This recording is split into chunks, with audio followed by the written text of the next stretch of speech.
What up?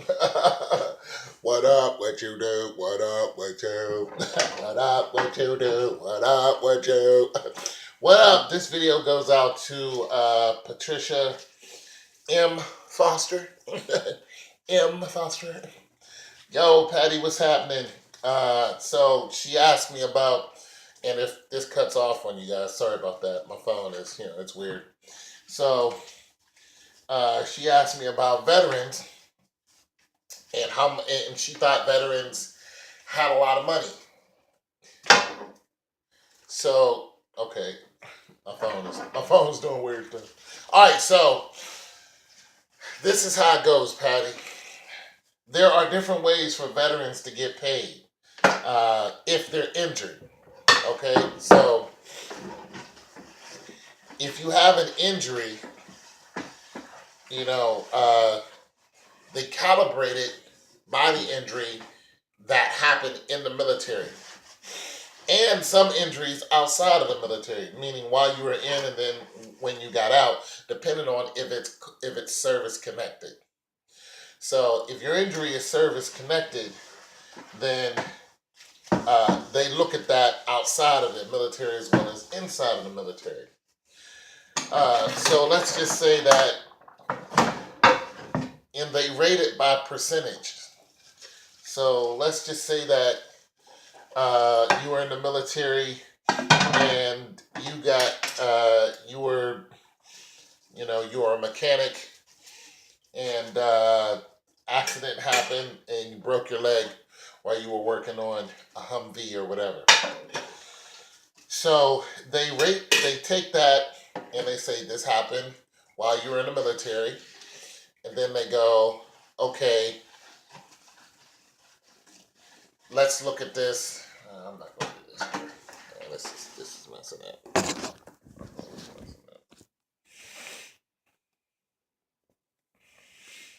Yeah.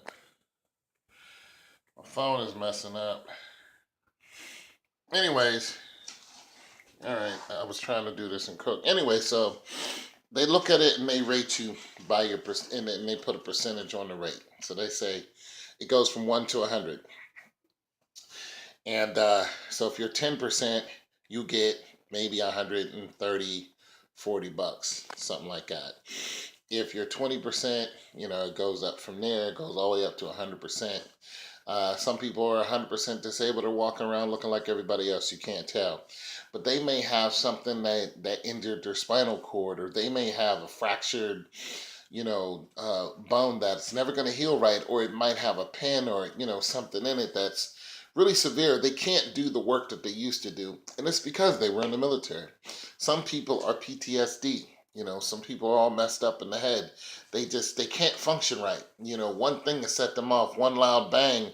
Next thing you know, they're reaching for a weapon or they're ducking down, trying to get up under something because they think a bomb just blew up in front of them again. I had a friend who went in, while we were in, I tried to, when the war started, Desert Storm, I tried to go over with him. I skipped my whole chain of command and went and asked his chain of command, like, take me with you. They was like, nah, I can't, because I can't out process you fast enough.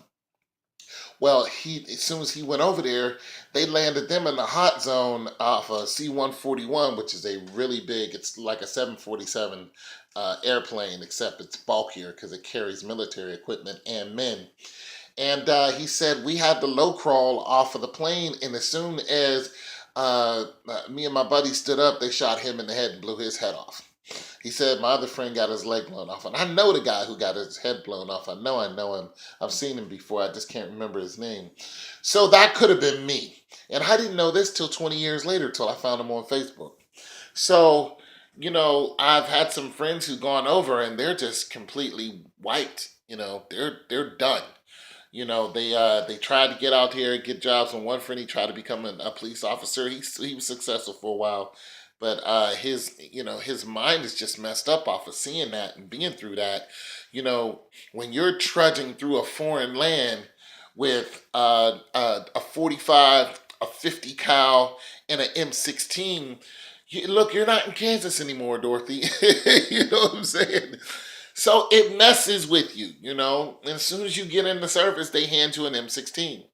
That right there alone, the majority of people who are in the military have never held a gun before. You know what I'm saying? They never held a gun. I've never held a gun before until I got into the military. And I was like, why? Who am I finna shoot? It messes with you. So you have people who are PTSD, and then you have people who are, who are who have minor injuries and things along that line, but it doesn't necessarily mean that they have a lot of money. Now you have some veterans who are doing okay because they're 100% disabled, but yet they're still able to go out there and get a job. You know what I'm saying? And they're able to do some type of something. And sometimes that money, I mean, they could have a damn good job. The military isn't going to take away their, injury money. If they're 100% and they're making, I don't know, whatever they 100% gets, and they're making that money out the military and they're out here working, they got a good job. Yeah, those people got it good. But if you're someone who is disabled and you can't go out there and work as much, you because of some type of injury, like one of the injuries that I got outside of the military, I can't. I'm disabled as a regular person, and I'm a disabled veteran. So that's two disabilities. But I don't have a lot of money, not at all, not whatsoever. So I don't, and this is why I don't have a lot of habits. I don't go around and do a lot of stuff. I don't party and girlfriends and all that. I can't afford all that. I'm not trying to keep up with all that. I live a very basic, mundane life. It's pretty boring, as one person said. They were like, "You're boring." I'm just like, "Thank you." I'm also 50 years old. You know what I'm saying? If you live to be my age, you'll get boring too. Hopefully. But every now and then I will do something. I'll pack up the truck and just go and drive, a couple hours and do something. Go hang out, you know, uh, see the stars and stuff like that, and get with nature and rent a cabin and stuff like that. I used to do that. So I'll go out and go for long walks and stuff.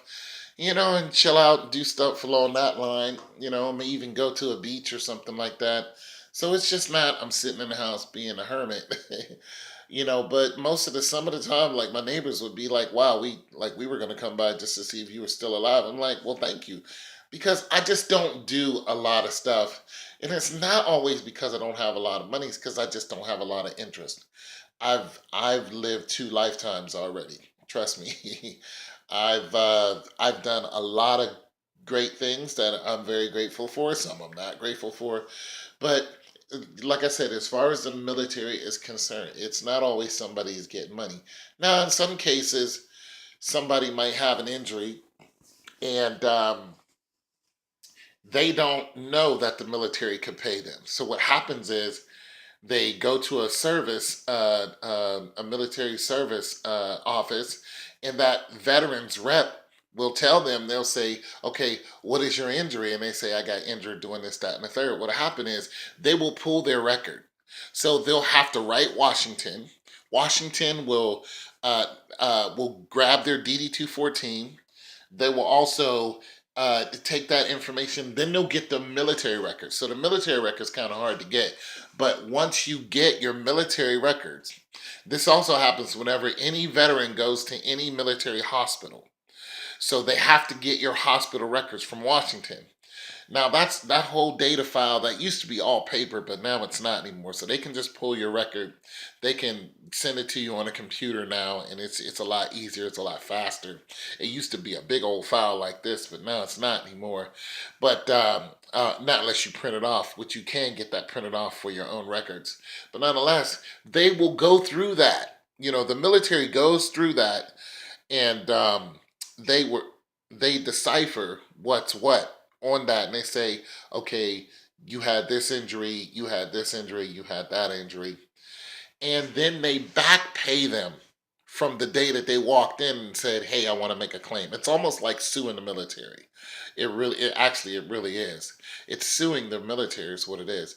Now, if you walk in there, uh, you know, uh, now, and sometimes it could take a year before you even get a response and get any of your money. You know what I'm saying?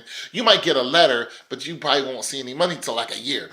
So when a year comes along, they backdate it from the time that you walked in, and you might get a shoot, you might fool around and get a $10,000 check.